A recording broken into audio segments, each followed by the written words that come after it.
Eszter, amikor pár nappal ezelőtt beszélgettünk a felvétel előtt, akkor volt egy olyan mondatod, ami nagyon erősen belém égett. Ugye 17 évig voltál az IKEA felső vezetője, és volt már szerencsém jó pár vezetővel beszélgetni itt a podcastben, és még soha senki nem mondta azt, hogy sikeresre féltem magam. Igen. Mit jelent ez? Hát ez egy felismerés volt utólag, hogy itt nekem ezzel a félelemmel valami nagyon komoly dolgom van, hogy vajon miért volt nekem ez hajtóerő, vagy hát talán a biztonság iránti igény volt a hajtóerő, de az a mély drive, amit el akartam kerülni, vagy ami vezetett, az a félelem volt. És amikor valaki fél, akkor ezen az úton kiderül az is, hogy azért ez a félelem, ez eredményességet is tud termelni, vagy akár ez sikerként is tűnhet kívülről, hiszen ha valaki fél, akkor vannak szenáriói, vannak alternatívái. Hát azért én voltam mindig az, amikor még sehol a környéken nem volt semmilyen válság, vagy potenciális veszély. Én hogy tudtam már 3-4 utat előre, hogy akkor merre fogunk kimenni. És ez mondjuk üzleti vezetőként, ez egy nagyon, nagyon jó dolog tud lenni, hát és közben piszok fárasztó. És akkor azt megfejtettem végül később, hogy vajon miért így működöm. És miért így működöl? Az embernek van normális esetben egy személyes identitása. Vagyok én, Árvai Eszter, olyan vagyok, amilyen vagyok, ahogy felnőttem, ahogy szocializálódtam, ami fontos nekem. És jó esetben van egy ettől elkülönülő munkahelyi identitásunk, tehát tudjuk azt, hogy van egy kvázi szerepem, vagy énem a munkában, és van egy énem a saját életemben, amilyen vagyok. Na most, ha ez a kettő összemosódik, és tudatosan használom ezt a szót, hogy összemosódik, akkor az egy elég veszélyes történet tud lenni, amit aztán én meg is éltem igazából. Na most ez a kettő nálam, ez bizony összemosódott. Tehát nem választottam el eléggé. Tehát az én értékem bizonyos szempontból, bármilyen nehéz is ezt akár kimondani, a személyes értékem, az, hogy én mennyire értékesnek érzem magam, az nagyon nagyban kapcsolódott ahhoz, hogy én vajon a munkában mennyire vagyok sikeres. Tehát egy ilyen működésben, a munkában nem sikeresnek lenni, a munkában hibázni akár, hát ez nem egy komfortos téma. Egy ilyen attitűd az azt jelenti, hogy keményen dolgozom, sokat dolgozom, tökéletességre törekszem, még akkor is, ha olyan nincs, mint tudjuk, és az nagyon sok helyre vezet, és azért ez viszont igenis sikert tud eredményezni. Úgyhogy én tulajdonképpen sikeresre féltem magam. Ezt a kifejezést, ezt nem én találtam ki, azért azt szeretném elmondani, ezt valahol hallottam, de annyira ült, hogy magammal hoztam. Ezt azért örülök, hogy behozod, és most meséltél erről, mert szerintem nagyon sokan lehet, hogy nem ismerik bevallani, még saját maguknak sem, hogy bennük is van egy hasonló működés. Igen. Hát nem is könnyű bevallani az embernek magának, mert ez nem egy kényelmes dolog, és hogy minek kell ahhoz történnie, vajon, hogy az ember eljusson oda, hogy ebből az összemosodott identitásból, ami azért bizony a munkán alapszik, és ennek 1000 oka van, hogy miért, és szerintem ez emberről emberre változhat. Ebből ugye én, amikor kiléptem, abból én kivettem a munkarészet, egyik legerősebb lábát az identitásomnak. Hát ezután mi marad? Talajvesztés, légüres tér, amiben nekem fel kell fedeznem újra magam, és definiálni kell magam, hogy oké, akkor ki vagyok én enélkül. Hát és ez egy... Újabb kihívás volt. Hát ez egy nagyon komoly kihívás. Tehát itt kőkeményen szembe kell nézned önmagaddal. Persze lehet sodródni is, tehát teheti azt az ember, hogy akkor gyorsan elmegy egy másik céghez. Én ezt úgy fogalmaztam, hogy más cég szlogenjét skandálni. Na de hogyha én itt nem gondolkodom el azon, hogy mi az, amit máshogy szeretnék csinálni, akkor igazából nem is csöbörből vödörbe, de csöbörből lavorba esetek, és azt én nem akartam. 17 év az IKEA-nál, az identitásod egy jelentős részét ezt tette ki annó. Mik a legfontosabb dolgok, amiket te kaptál az IKEA-tól, azon kívül, hogy sikeres lettél? Mit adott neked az IKEA? Nagyon-nagyon sok jót kaptam. az IKEA-tól, nem is maradtam volna ott, azt hiszem 17 évig. Már az is fontos volt, hogy miért az IKEA-hoz csatlakoztam. Ugye nekem mindkét gyermekem az egyetem alatt született, és most két felnőtt gyermek nagyon büszke anyukája is vagyok. Annyi duruzsolták az egyetemen a fülembe, hogy én elrontottam a karrieremet, mert nincs nulla szakmai tapasztalatom, van 2 gyerekem, hát hogy kapok én majd így munkát. Azért csak nyomasztott belül, hogy hűha, most akkor itt mi lesz. És a Balatonparton ülve láttam meg a HVG-nek a hirdetését, ahol az IKEA gyakornokokat keresett. Hát én közgazdász diplomával, 2 gyerekkel ott álltam, gyakornok, hát nem feltétlenül erre, predesztinált ez a diploma akkor, de én nem ezt néztem, hanem azt néztem, hogy hopp, az IKEA, arról nekem van egy képem. Van egy olyan képem, hogy jól kezeli a munkavállalóit, törődő, egy skandináv kultúra. Tehát ha valahol én szeretnék elkezdeni dolgozni 2 kisgyermekkel, akkor az ez a kultúra, és így kerültem az IKEA-hoz. És nagyon kíváncsi voltam, hogy ez beigazolódik-e egyébként, és az igazság, hogy beigazolódott. Bár arra is emlékszem, amikor az első időben a raktárban, a paletták tetején sírtam, mert akkora nagyon hamar bíztak rám utána egy területet, és akkora káosz volt, alig tudtam azt, hogy hol van a mosdó az áruházban, de már rám bíztak nagyon nagy területet, tehát sok milliós területeket. Szóval ez beigazolódott. Amit kaptam, az biztos, hogy olyan emberközpontú értékeket vallott az IKEA, ami nagyon közel volt hozzám. Tehát hát ezt így tudom megfogni, hogy people over profit, tehát hogy nem csak a profit számít, hanem az ember mögötte. Én ezt a nagyon mély attitűdömet, ezt meg tudtam ott élni, és ebben szabad kezet kaptam, nekem ez nagyon fontos volt. Megkaptam mindig a belső fejlődési lehetőséget, tehát hogy ha jól teljesítettem, és mellé hoztam a vezetői teljesítményt is, mert ennek a kettőnek együtt kellett, hogy járjon, ami egyébként a mai napig nagyon szimpatikus, akkor nagyon sok területet kipróbálhattam, és hát az én történetem az tényleg erről szól, szinte csak logisztikán nem voltam, és pénzügyön. Tehát A-tól Z-ig ismered az IKEA-t belülről. Abszolút. Sales, marketing, voltam 3 országban marketing intelligence vezető, ugye amikor tényleg adatokkal dolgozom, döntés előkészítéssel, voltam ugye áruházigazgató, és utána mentem tovább majd országos személyzeti vezetővé is, szóval nagyon sok lehetőséget kaptam. Itt tényleg lehetőség volt arra, hogyha látják benned a tehetséget, és benned van akarat, tetterő és emberség, az így mind, akkor kapsz lehetőséget. Szóval ez mind megvolt. 2012-ben vetted át a budaörsi IKEA áruháznak a vezetését, akkor -500 millió volt a cégnek az egyenlege, és néhány év alatt ezt 2,5 milliárdos plusz bevételre fordítottad át. Hogyan tudtad ezt elérni? Mi volt az első lépésed, amikor kineveztek áruházigazgatónak? Az első gondot, ami most ugye így eszembe jut, az rögtön az, hogy bár ez egyes szem első személyben kérdezted, hogy tetted, hát ezt nem én tettem, és nem csak én tettem. Ebben azt hiszem, hogy a csapatnak volt egy hatalmas szerepe. Annó tulajdonképpen mind a 2 áruházát felajánlották, úgymond megkérdezték, hogy melyiket szeretném. Az Ősvezértéri volt az erősebb áruház, viszont én azt láttam, hogy a budaörsi egy aranybánya. Aranybánya emberileg tele volt olyan introvertált emberrel és vezetővel, hiszen akkor már 10 éve dolgoztam azért a magyar piacon, vagy a magyar IKEA-ban. Tele volt olyan emberekkel, akikről én azt láttam, hogy iszonyatosan értékesek, csak nem hisznek magukban. És hogy mi van akkor, ha ezt a potenciált a felszínre hozzuk. Tehát ez volt egy nagyon erős meggyőződésem volt. És akkor emellé volt egy racionális rész is, tehát én ugye miután marketing intelligence kutatásterületről jöttem, láttam a vásárlóerőt is a környéken, láttam az infrastruktúrát. Szóval rengeteg mindent láttam, és azt gondoltam, hogy jó, hát akkor én nem a kényelmesbe ülök bele, hanem akkor itt építsünk fel valami szuper dolgot.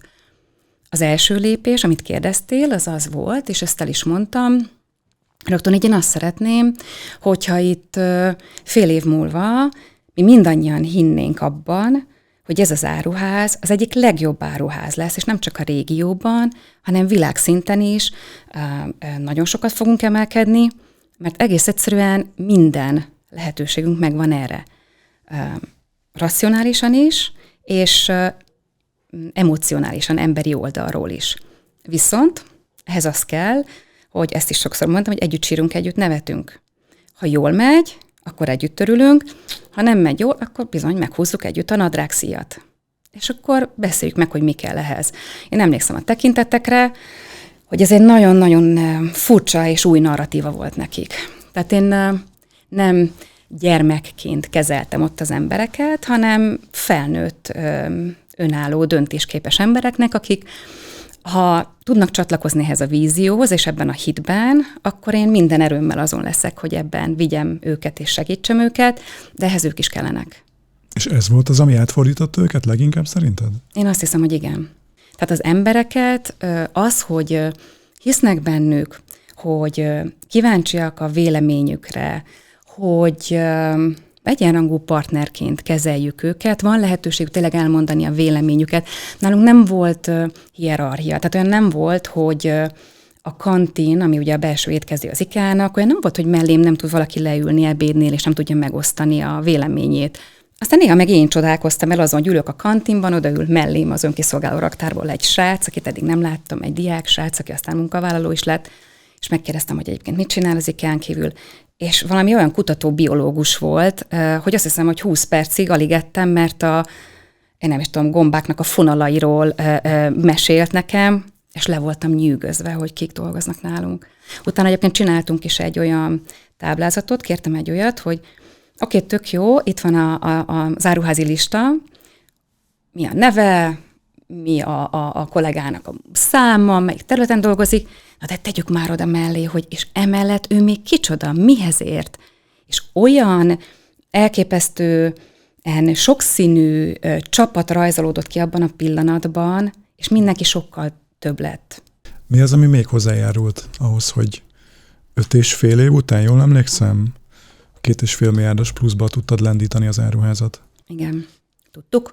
Tudtátok, elnézést. És köszönöm, hogy kiavítasz egyébként. Ez nagyon tetszik. Igen, mert nem is tudom máshogy értékelni ezt igazából. A vezetői csapat, tehát a közvetlen menedzsmentem. Ott is elég határozottan kommunikáltam azt, hogy mi mire vagyunk szerintem képesek, és hogy ez miért fontos, és hogy miért vagyunk felelősek. A vásárlók felé is nekünk van egy olyan minőségi sztenderdünk, és egy olyan ígéretünk, amit be kell tartanunk, de a munkatársak felé is van egyfajta ígéretünk, hogy mi milyenek vagyunk. Ugye ez a szervezeti kultúra szó, ez nagyon sokszor elhangzik. Én szeretem, ha ezt lehozzuk a földre, és egyszerűen megfogalmazzuk. Szóval nekem a szervezeti kultúra az valami olyasmi, hogy mindennapokban mi hogy viselkedünk, hogy csináljuk a dolgunkat, mosorgunk a folyosón, reggel, amikor bejövünk, köszönünk egymásnak. Tehát azt kellett egy picit megfogalmaznunk, hogy csináljuk mi itt Budaörsön a dolgokat, mi az, ami elfogadott, és mi az, ami nem elfogadott.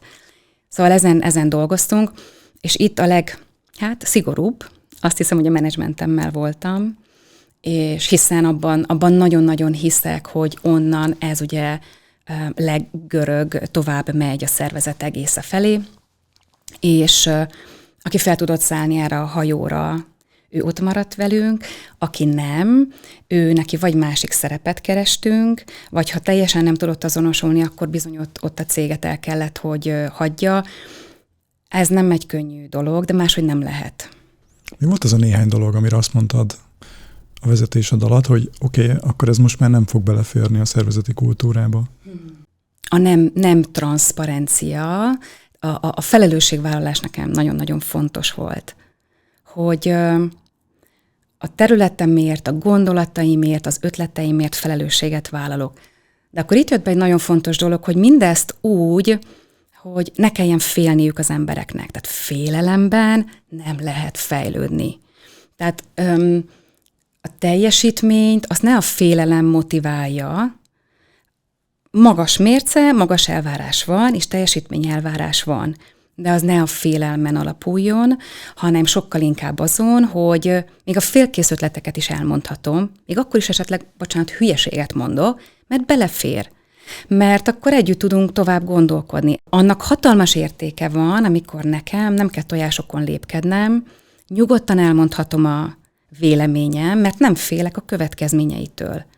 Szóval ez egy nagyon fontos eleme volt az én deklarált működésemnek, és mondjuk az egy dolog, hogy az ember ezt mondja, az pedig egy másik dolog, hogy mi történik, amikor egy ilyen helyzetben, amikor félkész ötletek jönnek, mondjuk valaki hibázik. Például Akkor mit csináltál, vagy mit csinált a vezetői csapatod? Nagyon sokan és sokszor szeretjük azt mondani, hogy persze, hát lehet hibázni, a világ legtermészetesebb dolga, és akkor amikor ott van a hiba, na akkor viszont nem szeretjük, vagy büntetünk. Na most ezt, ha az ember meg lehet csinálni talán egyszer-kétszer, de onnantól kezdve az emberek igenis félni fognak, és igenis elhallgatnak. Ugye én szoktam azt mondani, vagy azt szoktam mondani, hogy a csend az drága. A csend a mai világban nagyon-nagyon sokba kerül.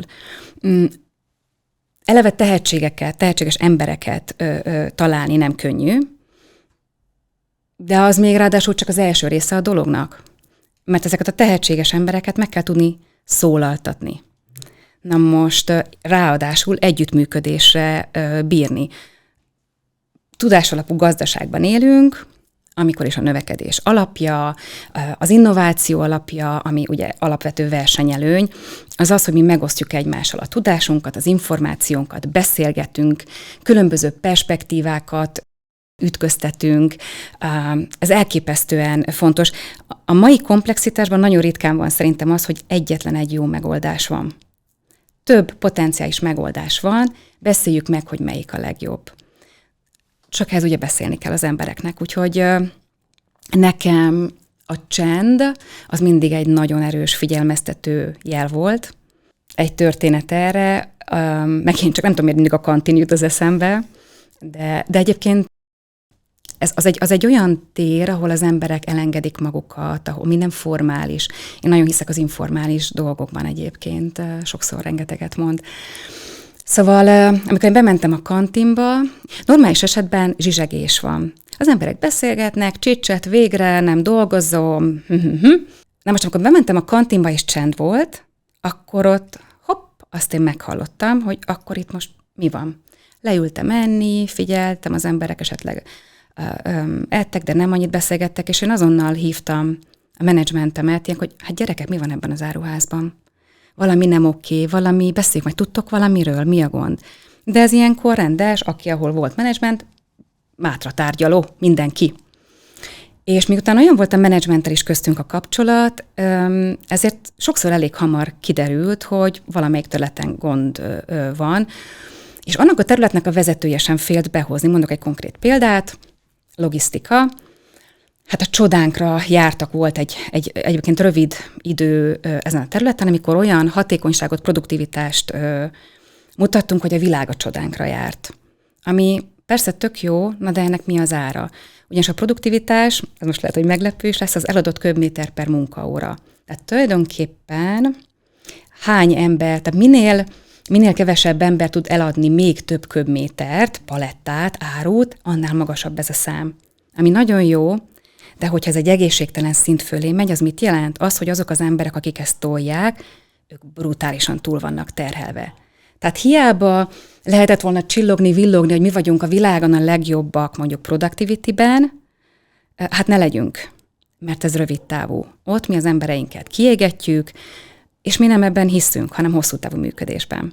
Úgyhogy én ezt ilyen magamnak ilyen csend KPI-nak hívtam, ami egyébként a félelemnek az egyik mutatója nekem. És ilyenkor, amikor csendben voltak a kollégák, és valamilyen nem merték kimondani azt, ami bennük van, akkor hogy sikerült ezt feloldani? Mi volt erre a módszered, vagy a módszeretek? Akkor így kérdezem. Igen. Először is meg kellett azt tapasztalniuk, hogy amikor rossz hírt hoznak például, akkor nincs büntetés. Sokkal inkább az van, hogy köszönöm szépen, hogy elmondtad. Gyere, nézzük meg együtt, hogy mit tudnánk máshogy csinálni. Kíváncsiság, kérdések, lehetőség szerint következetesség. A következetesség borzasztóan fontos. Egy nagyon-nagyon bizonytalan világban, amikor úgy jönnek be az emberek a munkahelyükre, hogy bizony szorongva, sokszor, akkor az, hogyha tudsz egy olyan belső kultúrát kialakítani, ahol amennyire lehet van kiszámíthatóság, de legalábbis emberi oldalon. Tudom, hogy a főnököm az nem fog lekiabálni, hanem megkérdezi a véleményem és kíváncsi rá, akkor az rengeteget tud adni. Szóval azt hiszem, hogy ezt kiszámíthatósággal, bizalommal, kérdésekkel, közös gondolkodással, megközelíthetőséggel, és akkor amikor ez így zajlik, és az emberek azt látják, hogy ez nem egy fellángolás, hanem ez így működik, akkor ez elkezd kiépülni. hibázáshoz való hozzáállással. Sokféle hiba van. Amy Edmondson az, akinek van egy könyve, The Right Kind of Wrong, ami egyébként a Financial Times-nak volt az évkönyve 2 évvel ezelőtt, és a 3 hibát különít el. Az egyik az úgynevezett ilyen basic failure, alaphiba, ami hát az elkerülhető lenne, ismert territóriumon, előfordul. Emberek vagyunk, nem szeretjük. Van a komplex hiba. A komplex hiba az a hiba, amit számtalan olyan tényezőből fakad, amit próbálunk figyelembe venni, de olyan komplexitása a történetnek, hogy mégis előfordul. Tegyük fel, én egy nemzetközi projektet koordinálok, és mondjuk több országban, nem egyszer volt, és különbözőek nyilván a jogi környezet különböző, és próbáltuk mindet betartani, nem mindig sikerült. Hát ez egy komplex hiba. És akkor van a 3. szintű hiba, amit ő ilyen intelligent failure-nek hív. Na, ezt viszont szeretjük. Ez az kísérletezéshez, felfedezéshez kapcsolódó hiba, ami új dolgokhoz és innovációhoz vezet. Hát képzeljük el, hogyha ilyen nincs. Na most ehhez viszont teret kell adni. Úgyhogy hibázni is, igenis kell, hogy az ember lehetőséget adjon az embereinek, mert fantasztikus dolgok születhetnek belőle.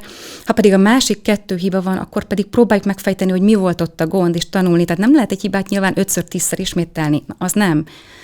De tanulni belőle igen. Ha jól értem, akkor sikerült megteremtenetek a hibázás kultúráját. Igen. A beszélgetésünk elején ugyanakkor azt mondtad, hogy te magad nem nagyon szeretsz hibázni. Ja, igen. És törekszel a tökéletességre. Hogy tudjuk feloldani ezt az ellentmondást? Én ezen rengeteget dolgoztam. Nyilván az, hogy az ember miért nem szeret hibázni, és miért működik egyfajta maximalizmussal. Először is kell, hogy az emberben legyen egy igény, meg egy tudatosság, hogy hoppá, ez nálam játszik. Megpróbálni tökéletesnek lenni, vagy nem hibázni, hát az egyrészt elképesztően fárasztó, és ez egy ilyen, úgy tudom, hogy ez egy highway a kiégéshez.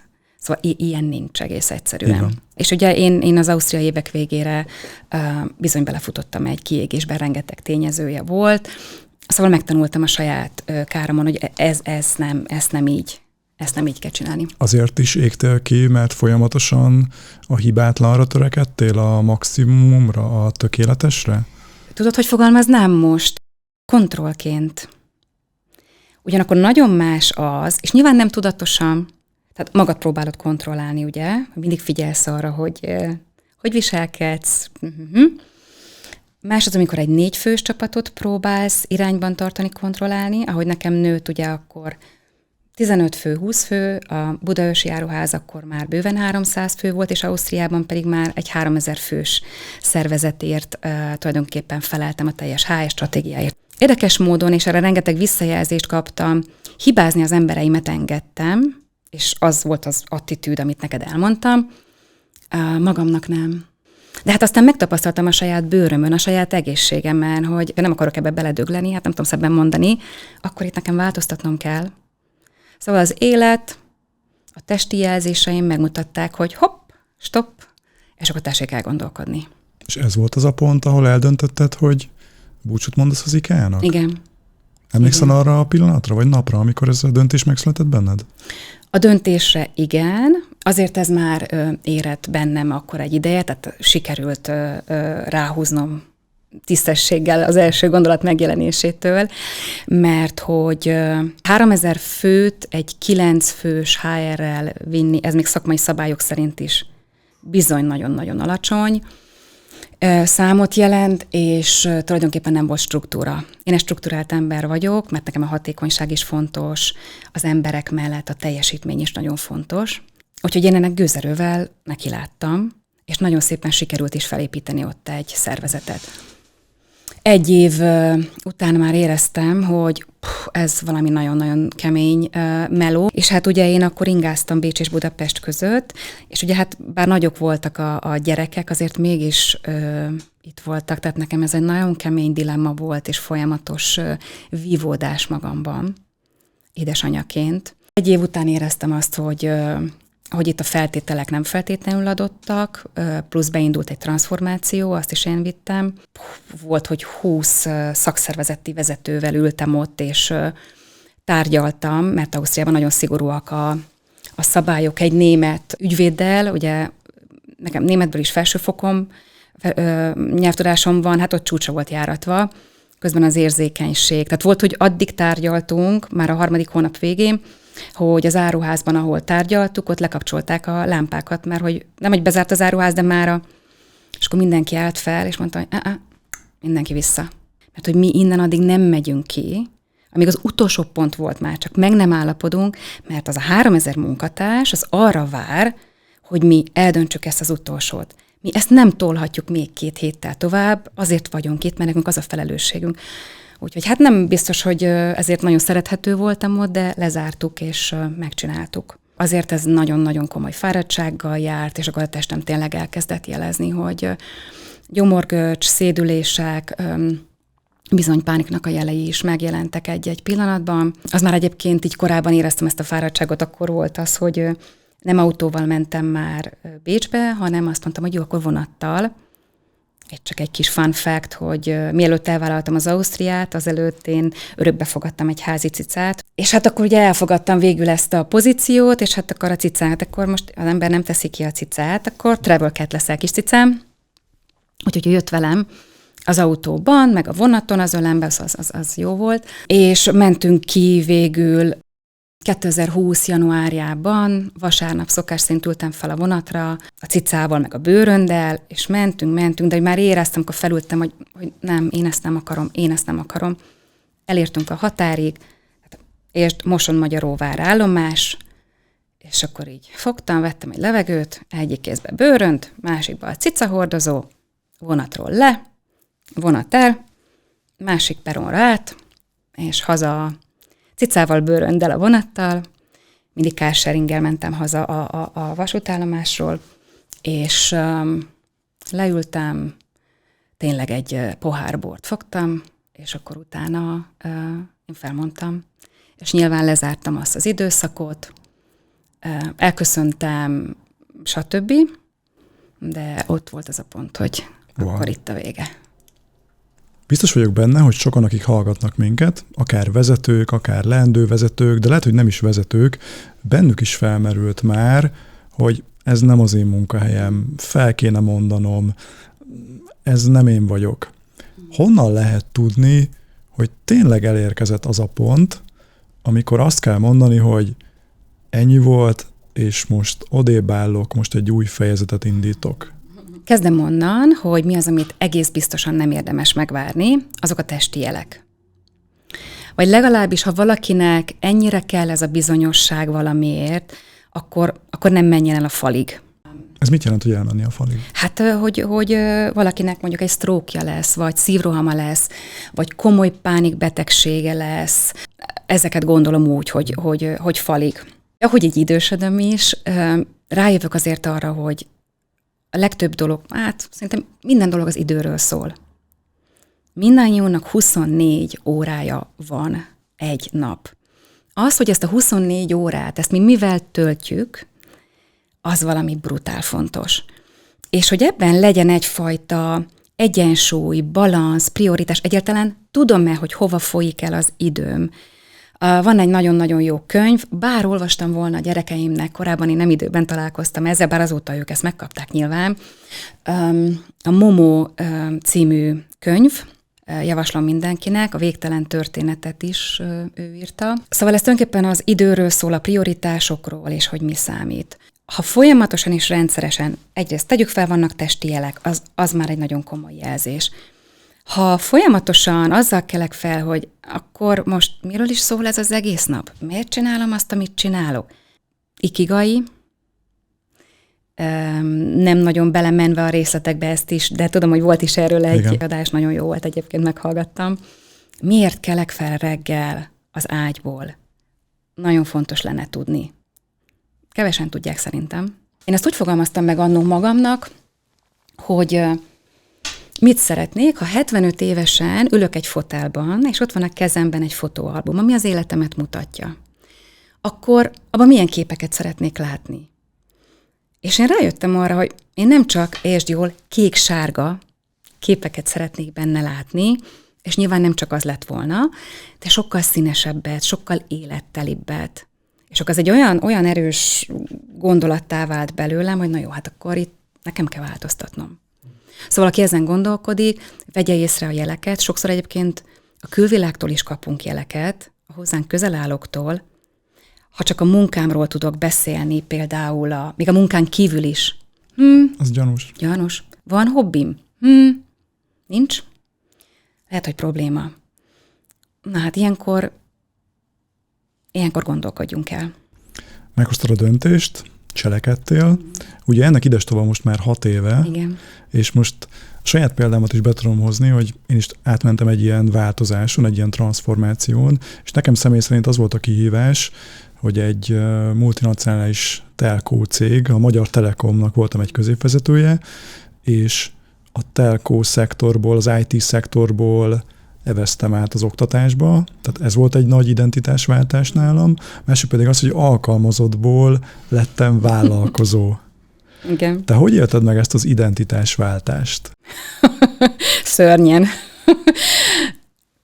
Ugye, hogyha valaki úgy van húzalozva, mint ahogy én voltam, illetve pont ugye, mert hogy identitásváltás, máshogy nézek magamra, máshogy kezdek el cselekedni, más döntéseket hozok. Valahol nekem erről szól egy picit a történet.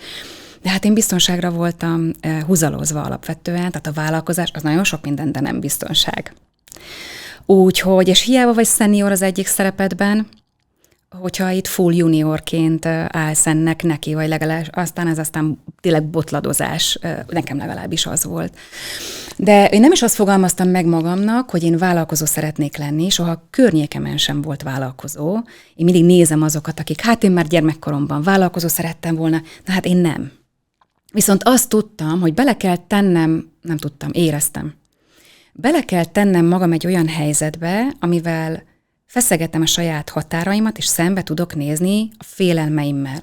Hogy én elég jó vagyok úgy, ahogy vagyok, nem csak úgy, hogy van mögöttem egy gigantikus, egy óriás, aki validál engem. Mondom, ez nem volt akkor még ennyire tudatos. Úgyhogy hát fogtam magam, és ebbe belevágtam. És igazából ez a vállalkozói dolog, ez organikusan alakult, mert amikor eljöttem ugye az IKEA-tól, akkor én egy szabatikállal kezdtem. Én korábban mindig mondtam, hogy akkor egy ajtó bezárul, akkor egy másik kinyílik. Hát most az vagy hiszük, vagy nem.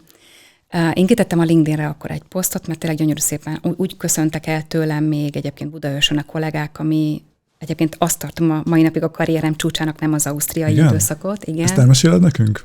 Biztos a hallgatók is kíváncsiak rá, hogy igen, szívesen. milyen volt a búcsúd. Hát ez egy olyan búcsú volt, amikor Budaörsről elmentem Ausztriába, hogy én minden évben volt 3 reggeli, amikor egy ilyen információs reggeli volt, beszéltünk üzleti dolgokról, de volt lehetőség kérdezni, közben a kollégák egy ilyen terű asztalgámmal, amit látsz az IKEA-ban mindent, lazactól kezdve, tehát elismerve a munkájukat is. Az utolsó volt, az arról szólt, hogy akkor része volt, hogy én is elköszönök tőlük. Ment ez a reggeli, és akkor egyszer csak hallottam a kiürítési dallamot. Hogyha kiürítési dallam, vagy ilyen szignál van az IKEA-ban, akkor azonnal el kell hagyni az áruházat. Szigorú nagyon a szabály, tehát ott 5 perc alatt mindenkit a gyülekezési pontba, ami a parkoló. És így álltam, egyszerűen nem hiszem el, hogy pont most, pont ez, de hát mondtam, a gyerekek, nincs mese, megyünk kifelé. És mindenki úgy jött kifelé, nem is vettem akkor még észre semmit, siettünk ki a parkolóba, és akkor egyszer csak így valaki így megbökte a vállam, hogy Eszter, nézd már hátra. És hátra néztem, és az áruháznak az oldalán, most is ugye vannak ezek a nagy reklámok, hatalmas, nem tudom, 20 méterszer, 10 méter, 5 méter, nem tudom, hatalmas banner, ott volt, hogy köszönjük Eszter, és hogy sok sikert, és kirakták magukból az áruház számát, felülről lefényképezték, és kitettek ilyen zenét a parkolóba, és egyenként, nem tudom, hát akkor kb. 200 ember jött el nyilván, és egy szál fehér rózsát kaptam mindenkitől. Na hát, annak meg agy kell, én bőgtem. Még én is elérzékenyülök most, hogy így hallgatlak egyébként. Igen, És tényleg fantasztikus volt, mert hát akkor én már úgymond nem voltam nekik senki, tehát hogy én már elköszöntem tőlük akkor, nem a leendő vezetőjük voltam. Na hát és szóval, és én szigorú vezető voltam, magas elvárásokkal rendelkező vezető voltam, úgyhogy nekem ez volt a karrieremnek a csúcsa, azt hiszem, hiába a nagyobb büdzsé ott, hiába a nagyobb szervezet, igen. Igen, úgyhogy ez volt az a történet, és erre mai napig nagyon... És mai napig, ha bemegyek az áruházba, akkor a takarítónéni a nyakamba úrik, és igazgatónő, soha nem hívtak így, igazgatónő, mikor jön vissza? Hát, mondom. Ez nem most lesz. Nem jövök vissza, igen. Szóval vállalkozóvá válás, igen. És azt kezdted el mondani, hogy te igazából nem is láttad magad gyerekkorodban sem, hogy vállalkozó leszel, de mégis beletetted magad ebbe a helyzetbe. Igen. Mi az, ami segített, hogy változtass az identitásodon? Ami szerintem az egyik legnehezebb váltás. Igen. Bárkinek az életében. Igen, hiszen felül kell írni olyan gyerekkorunk óta belénk rögzült viselkedésmódokat és gondolatokat. Hát volt jó pár álmatlan éjszakám, és azt hiszem, hogy ami aztán lassan segített ebben, azok az apró, pici sikertörténetek, amikor megtapasztaltam azt, hogy tényleg értéket tudok adni. Én nem voltam hangos soha annyira a piacon, tehát hogy befele figyeltem, és nem kifelé. Úgyhogy azért voltak pillanatok, amikor én hogy most visszamenekülök. Én visszamenekülök abba a biztonságba, sok megkeresésem is volt egyébként, hogy menjek vissza, de nem akartam CEO lenni már többet, azt meg nem nagyon fogadta el a piac, hogy mi van akkor, ha én csak egy szenior szakértő vagyok, és nem sztárjátékos szeretnék lenni a pályán, hanem a pálya széléről segíteni azokat, akik viszont sztárjátékosok szeretnének lenni. Hogy nekem ez okoz örömet, azt a tudást, tapasztalatot, jó és rossz dolgot nagyon szívesen átadom, mentorkodom mondjuk például. Tehát sztárjátékos helyett sztáredző? Igen. De még, és tudod mit? És nem is csak sztáredző, hanem edző, tehetségek, aki benne mindig meglátták a tehetséget. Én nagyon szerencsés voltam. Akkor is, amikor én abszolút nem láttam magamban. Ha ezt én egyébként vezetőként vissza tudom adni embereknek, az valami fantasztikus, és talán ez volt az egyik erősségem egyébként, és a mai napig, hogyha én ránézek a mostani szervezetre, akár a mostani vezetőkre, és nem csak az IKEA-ban, más nagy cégeknél is, sokan, hát mondjuk úgy, hogy az én környezetemből nőttek ki. Igen. Na de hogy az én vállalkozói létem. Az idő segített, és a kemény munka, az, hogy mindig nagyon figyeltem arra, hogy lehet, hogy kevesebbet vállalok, de azt nagyon hitelesen, nagyon magas minőségben végezzem. És akkor erre például felfigyeltek külföldön is. Egy amerikai, szingapúri, londoni cégnek vagyok az egyetlen magyarországi coach facilitátora, ahonnan rengeteg inspirációt kapok, és hát megbirkóztam azzal a diszkomfort érzéssel, amit a vállalkozói lét jelent, mert hogy azért közben szabadságot is kap itt az ember, aminek az ára valahol a bizonytalanság, legyünk őszinték. Na és akkor itt egy nagyon fontos dolog, amit az ügyfeleimnek is sokszor mondok, hogy szerintem all-in nincs. Tehát az embernek az életében vannak, élethelyzeteiben, életszakaszaiban vannak prioritások, de az, hogy én tökéletes anya legyek, tökéletes társ legyek, tökéletes vezető legyek, tökéletesen sportoljak, tökéletesen egészséges legyek, folytassam, ilyen nincs. Olyan van, hogy tudatosan hozok egy kompromisszumot, hogy ebben a helyzetben most mik a prioritásaim az életben. Ezt úgy szoktuk csinálni például az ügyfeleimmel, hogy egy ilyen műszerfalat, ha elképzelsz magad elé, potméterek vannak lent, a gombjai, és hogy tegyük fel, hogy egy szép zenét szeretnél rajta lejátszani, ami harmonikus, és a gombokhoz írjuk fel azt, hogy mi az, ami fontos neked az életben. Ilyenkor egy elég hosszú lista szokott lenni. Most, ha azt mind csutkára tekerjük, abból nem lesz harmonikus zene. Lehet, hogy valamelyiket lejjebb kell venni egy picit, és a másiknak több teret adni. Na és az, hogyha ezt valaki meg tudja csinálni, hogy ezt tudatosan végig gondolja, és ez szerint dönt, akkor ez egy olyan belső megnyugvást tud adni, mert hogyha valami éppen nem úgy megy, vagy nem, akkor elfogom, jó, most így döntöttem. De ezen a döntésen egyébként lehet változtatni. Ez a másik dolog, hogy Szerintem nagyon ritka az egyajtós döntés, és sokszor ez bénít minket, hogy a jó döntést kell hozni. Hát ilyen ritkán van. Az adott pillanatban, az adott információk szerint, az adott személyiségem, az érettség szerint tudok hozni egy döntést. És hogyha ez nem működik, akkor változtatok rajta, és megyek egy másik úton. Az a kikötő, az nem baj, ha megvan, de hogy ezt a döntési, sokszor ügyfelekkel ezt a döntési paralízist tudjuk feloldani, hogy figyelj csak, nem kell, hogy tökéletes legyen, döntsünk, és nézzük meg, hogy hova vezet. Neked mik most a prioritások az életedben, Eszter?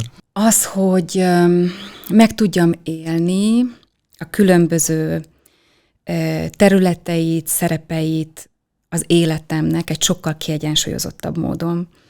Ennek a nagy-nagyon ismereti útnak az egyik legnagyobb eredménye, azt hiszem, hogy az, hogy az emberi kapcsolataim azok nagyon-nagyon sokat javultak. Nem azt mondom, hogy korábban nem volt, de biztos, hogy nem volt azon a szinten, ahogy én azt szerettem volna. Ez most nincs így. Rengeteg érdekes emberrel találkozom, formálisan, informálisan, szóval emberi kapcsolatok. Ez az egyik nagy prioritása. Végre megengedhetem magamnak azt, hogy van egy kiskutyám, Lili, aki egy 15 hónapos kiskutya, aki sokkal több, mint egy kiskutya. Azon túl, hogy egy ilyen kis állat milyen melegséget tud hozni az ember életébe, és mennyire jellemformáló is egyébként csendben a mindennapokban, mert egy ilyen kiskutyát visszasétálni reggel is, és este is. Ha fúj, ha hideg van, bármi. Tehát ott nincs kecmec. Közben én egyébként már vezetőként is, és mondom, akkor még sehol nem volt kutyám, a kutyát használtam vezetőfejlesztésre, mert tehát ezt képzeld úgy, hogy minden menedzsmentemhez hoztam nyilván egy cég által, akik ebben profik, és én a szakmai keretet adtam, ők pedig a kutyusokat és az azzal kapcsolatos tudást. A csapataimnak, a menedzsmentemnek feladatot kellett megoldani a kutyával. Nyilván csak annak, aki ebben jól érezte magát, tehát ebben nem volt kényszer. Szerencsére valahogy mindig úgy volt, hogy nem volt. És még Ausztriába is kivittem őket Magyarországról. A feladatokat kellett megoldaniuk, és a kutya az nem arra figyel, hogy ki az, aki hangos, ki az, aki CEO, kinek mi a státusza. A kutya az arra figyel, hogy az embernek milyen energiája van. A kutya az arra figyel, hogy valaki mennyire következetes. Megint egy konkrét példa erre. Jutalomfalat, mindenki kapott egy rúdnyi jutalomfalatot. Ugye? Végig kellett menniük egy pályán, teljesítetni egyébként éhes kutyusokkal a feladatot. Hát nem mindegy, hogy rögtön az elején odaadod az egész jutifalit, vagy pedig pici darabokban, és szociális dicsérettel pótolod ki, és azért valljuk be, hogy vezetőként sem mindegy az, hogy azonnal megemeljük valaki fizetését 80%-kal, könnyebb, gyorsabb, meg az elégedettséget visszakapni, vagy pedig fejlesztési lehetőséget adok neki, és persze fizetésemelést is adok neki, ha tudok. Szóval nagyon sok áthallás van. És bizony itt nagyon sok aha pillanat volt ezeken a tréningeken, hogy az, aki azt gondolta magáról, hogy ő az igazi vezető, pikpak kiválasztotta a kutya azt, aki a csendesebb volt, aki ebben a környezetben jobban tudta navigálni a kutyát, akár a nyugodtságával. Szóval a kutya. Úgyhogy én most Lilivel például, most már ez a 3. tanfolyamunk, minden vasárnap 4-5 órát vagyok a Hajógyári szigeten, egy olyan tanfolyamon, amikor egyébként szerintem nem ő jár tanfolyamra, hanem én. Együtt jártok. Együtt járunk tanfolyamra, igen, és a kutya tükröt tart, a kutya nem színlel. Úgyhogy én is nagyon keményen kapom a tükröt tőle sokszor. Prioritások. Sport, egyértelműen világéletemben sportoltam, régen hosszú távfutó voltam, ami jó is, de ugye, amikor a kitartás az végigvisz, de ezt is sokszor mondom, hogy amikor az erősséged kontraproduktívvá tud válni, észre kell venni, hogy alulhasználod az erősséged, vagy túlhasználod. A kitartás is ilyen, nagyon-nagyon sokat tud segíteni mondjuk egy hosszú távfutásnál, de amikor benne maradsz egy olyan helyzetben, ami már sok, akkor ez nem segít. És akkor messze nem utolsó sorban a 2 gyermekem, a Bence, ő 26 éves, ő közgazdász, Oszlóban végzett data scientist, és hazajött, és itthon dolgozik. A lányom, ő pedig Sára, 24 éves lassan, az orvosi egyetemen a 4. évet végzi, most ő pedig gyerekorvos szeretne lenni.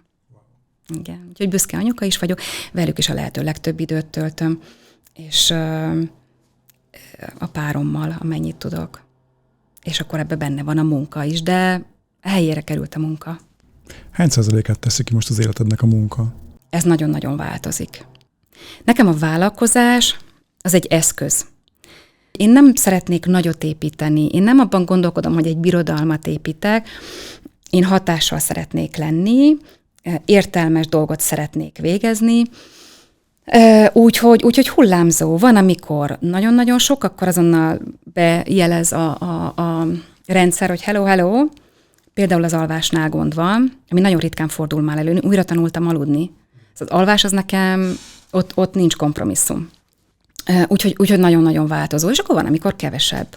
Akkor megörülök annak, és akkor olvasok, tanulok. Azt jól sejtem, hogy általában vezetőkkel dolgozol, mert hogy mondtad, hogy egy olyan edző vagy, aki sztárjátékosokat nevel. Milyen ügyfelekkel dolgozol, és nekik mik a leggyakoribb kihívásaik? Akkor azt mondom, hogy tehát vállalkozóként kezdtem el dolgozni. Nagyon hamar kialakult még egy lábam, az pedig az, hogy non-profit szervezetekkel, vagy szervezettel elkezdtem dolgozni, és ez pedig a Bridge Budapest egyébként.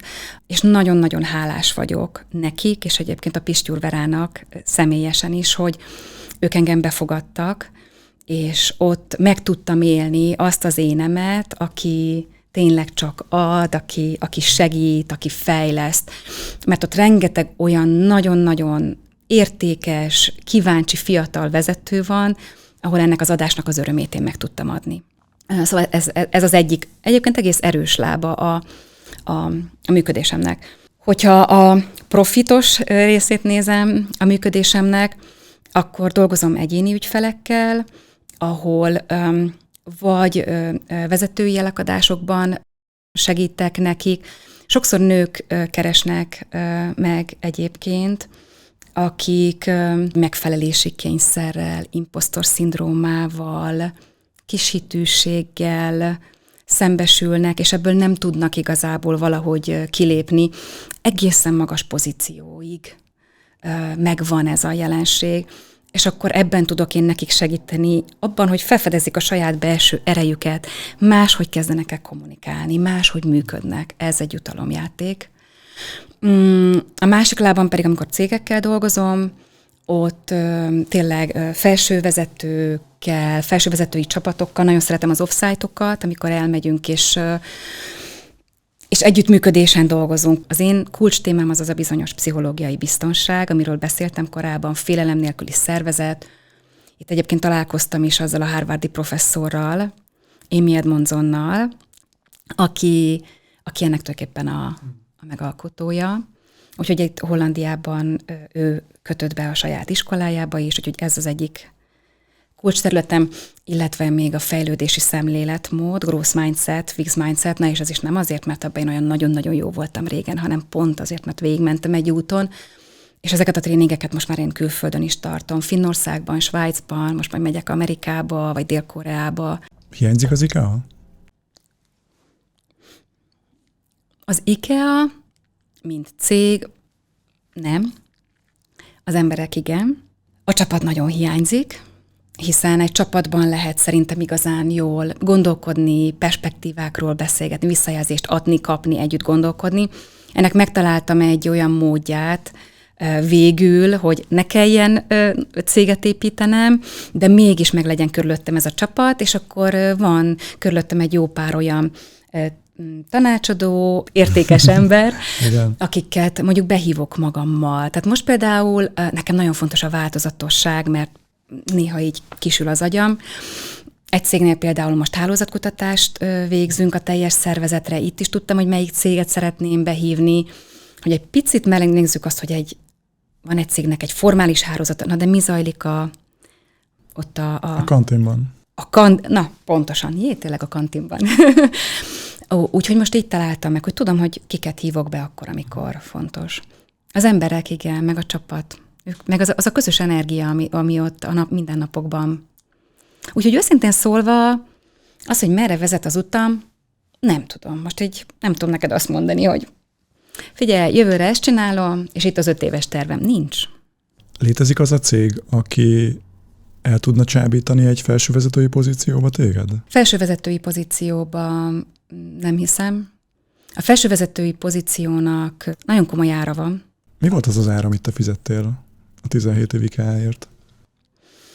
Az egyik az biztos, hogy az emberi kapcsolataimnak a minősége nem olyan volt, mint amilyen lehetett volna.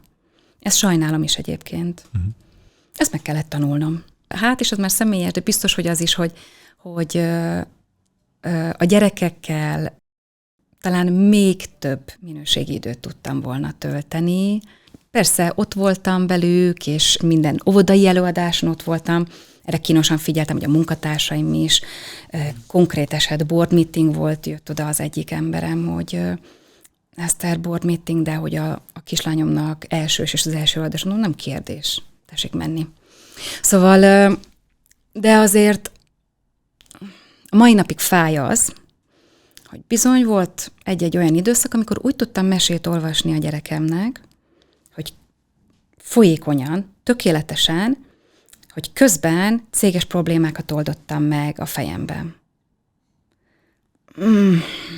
Szóval ezzel így szembesülni, ők nem jeleztek vissza semmit, na de én tudom, és én nem dugom a fejem a homokba, és ahogy így látom, hallom, nem én vagyok az egyetlen.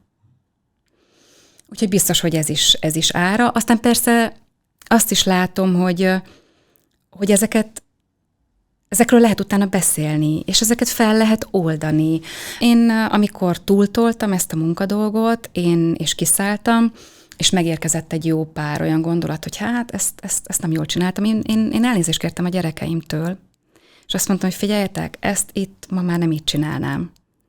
És akkor szépen újraépítettünk részeket, és most például heti 3-szor, 6. haszakad, megyek a lányommal edzésre, és a munka ehhez igazodik. 17 évig dolgoztál az IKEA-nál, felsővezetőként 6 éve dolgozol vezetőkkel. Mi lenne a 3 legfontosabb tanácsod azoknak a vezetőknek, akik most hallgatnak minket?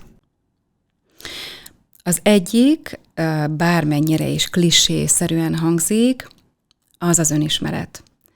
Mert hogy az az ember, aki otthon ül a kanapén, ugyanaz, és van egy csomó minden a hátizsákjában, ugyanaz az ember megy be dolgozni, és ha nem vagy tudatában annak, hogy mi van abban a hátizsákban, hol értek sérülések téged a múltban, és arra mi a te válaszod, akkor nem fogod érteni, és egyébként a környezetet se bizonyos reakcióidat, hogy miért úgy csinálsz dolgokat ahhoz, hogy viselkedsz nyomás alatt, miért úgy viselkedsz döntési helyzetekben. Szóval ez az egyik, azt gondolom, hogy önismeret, ez egy soha véget nem érő történet, csak mondom, vannak ennek szintjei, és szerintem egyébként önismeret nélkül sajnos nem is szabad embereket vezetni.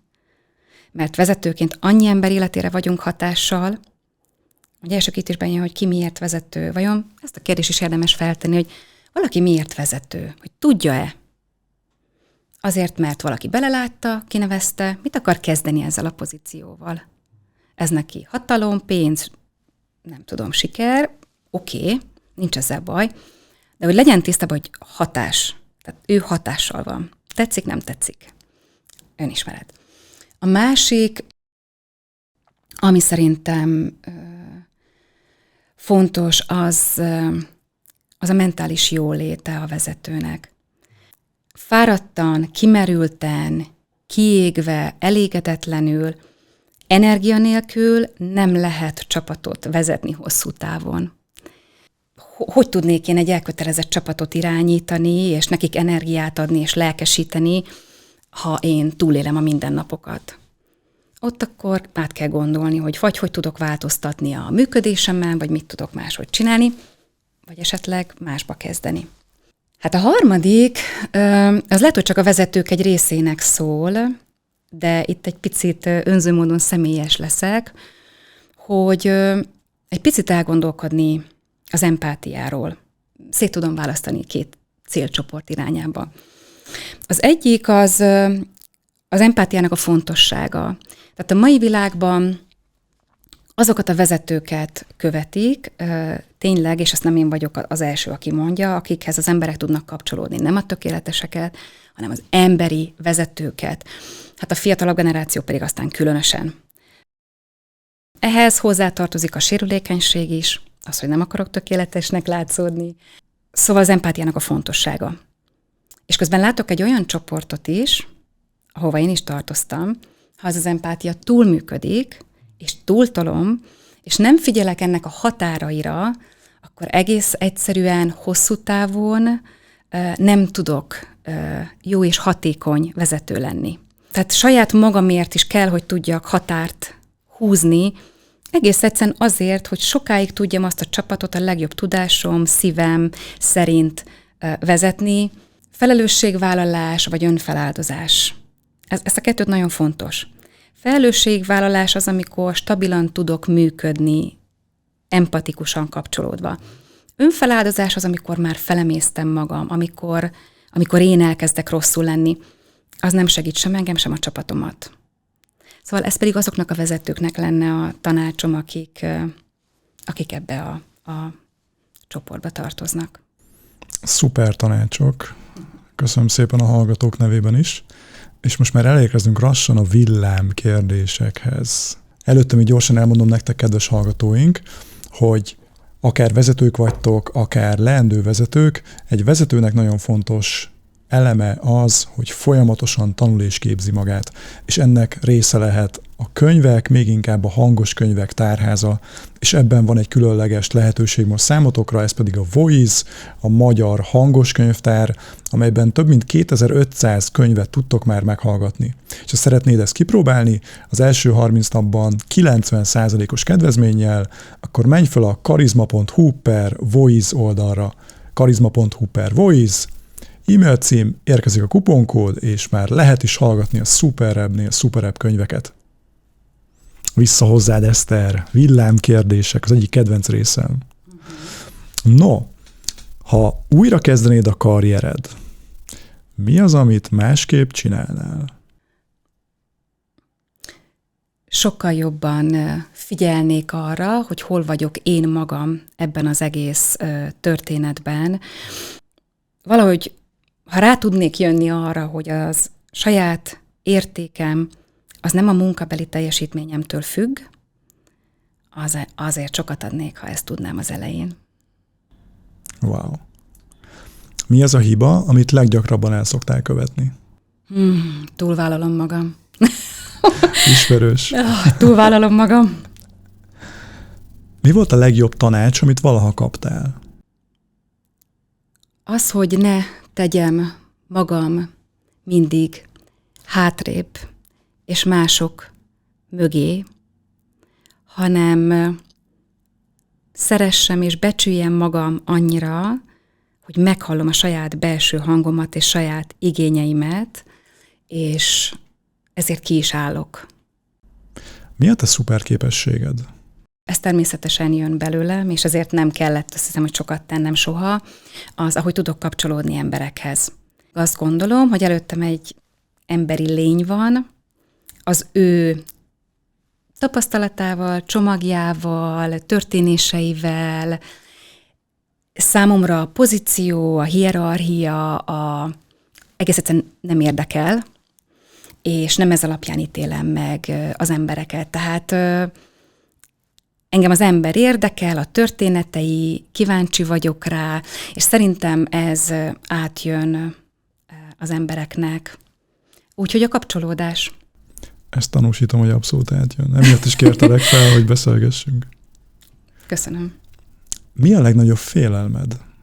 A legnagyobb félelmem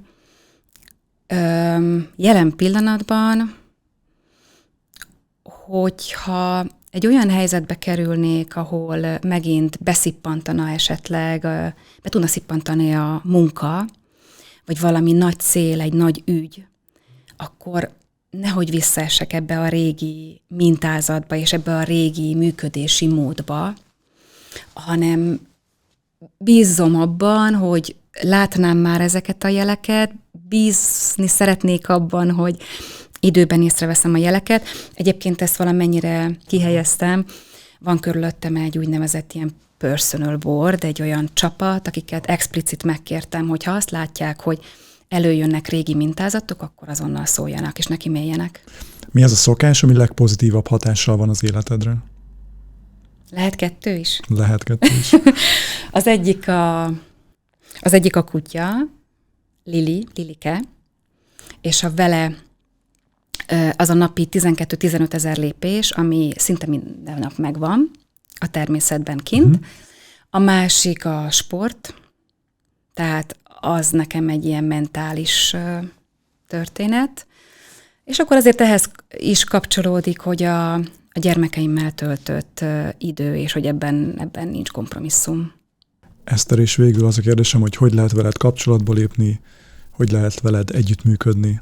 A LinkedIn-en megtalálható vagyok, illetve van egy weboldalam is. Egy vadi új weboldalad. Igen, egy vadi új weboldalam, ami még csak angolul van fent, és egyébként ez is nagy dolog, mert ugye tökéletlen, mert még a magyar oldal nincs mögötte, de úgy döntöttem, hogy hát akkor most ez van, majd lesz egyszer magyar oldal is, megcsinálom azt is nem sokára, szóval az pedig a nevemből van tulajdonképpen, tehát vagy a weboldalamon keresztül, vagy pedig a LinkedIn-en. Be fogjuk majd linkelni mind a 2-t, jó? A beszélgetésünk alá. És Eszter, nagyon köszönöm ezt az őszinte és mély beszélgetést, és nekem külön öröm volt egy olyan vezetővel beszélgetni, aki bár nagyon sokat törekedett a tökéletesre, de most már abszolút felvállalja, hogy ő sem tökéletes, és ebben tudsz másoknak is segíteni. Köszönöm szépen. Én is köszönöm. Ez egy nagyon tanulságos beszélgetés volt vezetésről, vezetői gondolkodásmódról, és arról, hogy a vezető sem tökéletes. Ha téged is inspirált, ha te is tanultál belőle, akkor hoztam neked egy másik Karizma Podcast epizódot, ami szintén hatással lesz rád. Mindössze annyit tegyél meg, hogy kattints ide, a képernyő jobb felső sarkába, és már indul is. Ez az. És ugye feliratkoztál már a YouTube csatornánkra.